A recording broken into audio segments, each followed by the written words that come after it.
There also might be a way that I end up leaning forwards. I mean, we know that having our shoulders up here is usually a bad plan. Like if I'm lying on the floor like that, it's usually my shoulders are compromised and I'm going to get something bad happen to me.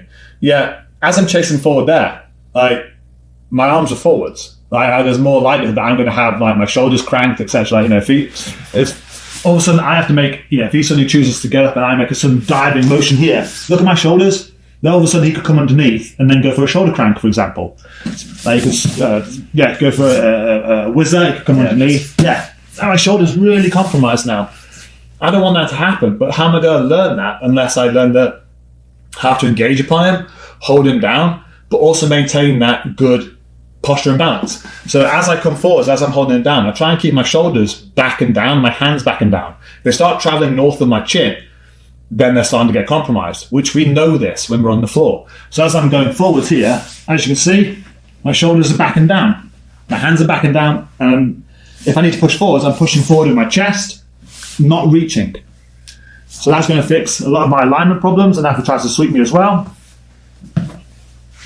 as he tries to get up and tries to unbalance me, I have balance, I have posture, I have good alignment with my shoulders, and I'm holding him down. So now we're starting to rebuild guard. The symbiotic relationship here is now he's going to get good at unbalancing me, breaking those postures, and getting up. So that now starts to rebuild his understanding of guard as well. Not much is needed in regards to technique. You'd have to introduce closed guards or half guards or anything like that. People, we can just say, right, use your legs to try and kick them over.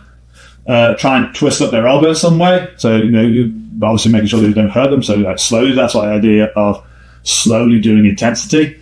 And now you're teaching people how to play guard as well for that symbiotic relationship without having to actually explain what guard is. And should it fail, they just get up anyway. Talked about in previous DVDs the idea of inside-outside theory.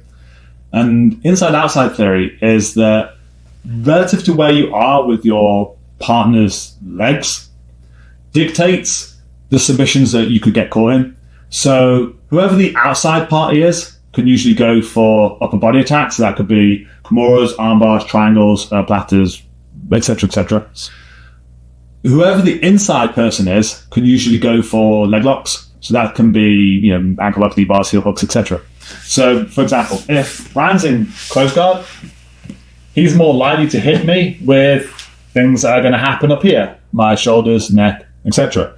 I'm the inside party, so I'm more likely to be able to fall down and attack his legs and go for ankle locks. If, however, he was in butterfly, his ability to go for triangles now, not going to happen. Same with arm bars, same with, you can't really go for platters either. But if he was to go behind my legs in some way, he's absolutely going to start leg locking me.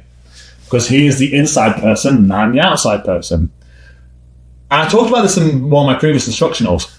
And I've realized that this relative then, the common denominator is what are the legs doing? The legs define everything. Now his ability to submit me here is because his legs are on the outside. He can break my posture with his legs that allows him to then go for kimuras, triangles, etc., etc. He's using his legs to do it. But if his legs are on the inside, again, he's using his legs to break my hip posture. He's going to unbalance me, go underneath and break my hip posture, which allows him to then go for submissions from there. So it still involves the legs. And so, as a way of then exploring that a little bit deeper, so after we've gone from drill 2, and now we try and add the extra complexity in, he's going to try and stand up, and relative to where his legs are, he's going to try and break the posture of the person with his legs, depending if they're inside or outside. So, for example, if I'm on the floor here, is that again I'm trying to improve Ryan. I'm going to try and make his passing better, so he has a hold down element. And he's now trying to reinforce his posture and balance to make himself more invulnerable. And I'm going to try and think, right, where are my legs? On the outside, because if he's trying to hold me down here and I can get a leg to the outside, how can I start to collapse him here? Because now I can start looking at those kind of submissions. And if my legs are on the inside, how can I get myself behind his knees and start attacking the leg locks and try and collapse his hips this way? But I'm still the game. He is the player. So that means he can then he knows what I want depending on where my legs are. Like if my legs are on the outside, he knows he needs to reinforce his shoulders more. If my legs are on the inside, he needs to reinforce his hips more. So if you swap over, it allows me to then have the precursor knowledge of all submissions. Is that as we're going forwards, I'm trying to hold him down, I'm keeping my let me just switch.